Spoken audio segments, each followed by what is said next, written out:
So far, we've seen that indexes are important data structures. They will help us optimize our queries and, as a side effect, reduce our response time. If well designed, the usage of an index supporting a given query might reduce the response time in a few orders of magnitude. Let's have a quick example. I have a database called London Bikes, and in this London Bikes database, I have this rides other collection where I'm going to just express a query looking for all end stations around the MongoDB office in London and see how that behaves. Now, if I pull up my explain command, I can see that the execution time in milliseconds was quite alarming. It took me 7,426 milliseconds to execute. It did return a few amount of results, like almost 20,000 documents, but still, it did a lot of work just to find a few documents. And by that, also inadvertently got a lot of time to do that.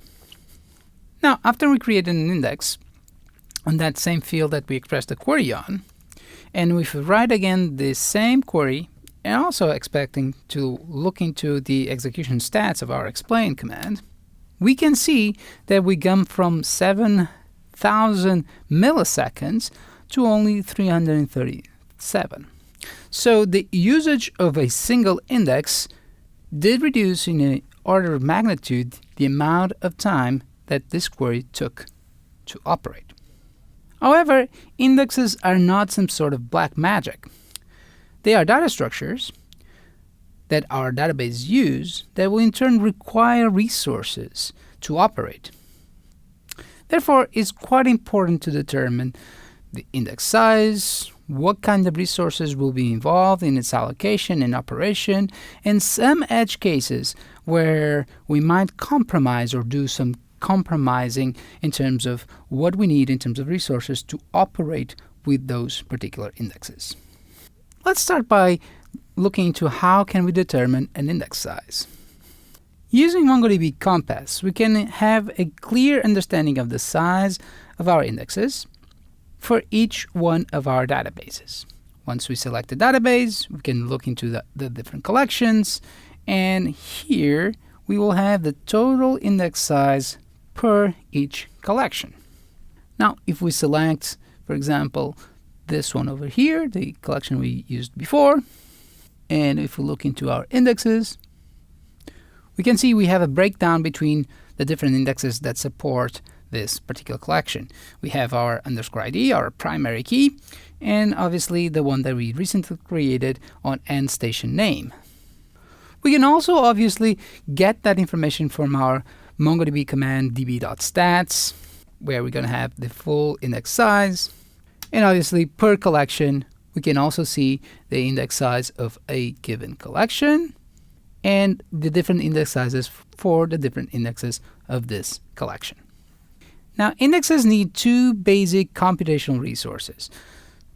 We're going to need disk to store the index information, and obviously, we're also going to need memory, so we can operate with those data structures.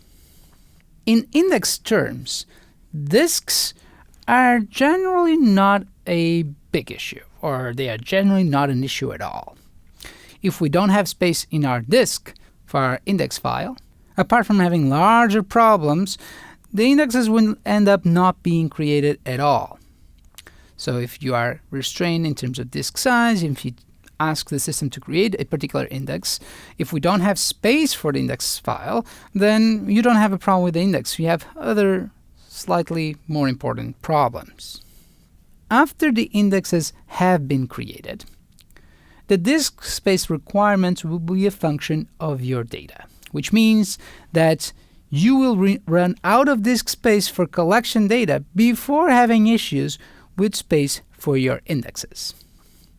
That said, if you are using different physical drives in one dedicated for your indexes, you do need to make sure we have enough resources for our indexes in that particular disk.